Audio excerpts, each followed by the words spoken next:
Who hasn't said that having a little splish splash on your nails can't look pretty? Follow me and I'll show you 3 different ways you can get a splish splash on your nails. Let's start with the video.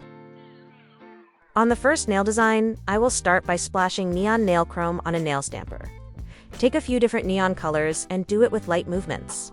When we have splashed enough, we take the stamper and stamp the neon chrome on the nail. Press the nail stamper down firmly, so that the neon sticks to the nail. Then finish the nail design by applying top coat and cure.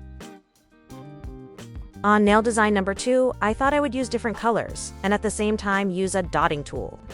After I have placed all the dots, I take a nail brush to pull out the color so that it resembles a color puddle. To lift the nail design, I will paint small color drops to give the nail design the final touch. Cure the nail when you are done, and finish the nail design by applying matte top coat.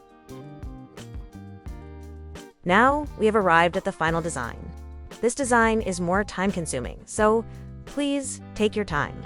Start by applying matte top coat over the base color, and then you can use a color white to create the color drops. Take out your neon nail chrome powder and with a fluffy nail brush, apply on top of the white color drops. When you are done, take a nail brush and dust off the excess nail chrome powder. To get a 3D feeling, I will apply builder gel above the color drops. Here you have to take 1 drop at a time and cure the nail between each drop. When you are done, apply top coat only on the places where you have applied builder gel. Cure the nail when you are finished with the nail design. I hope you enjoyed today's video and thank you for watching. Bye for now.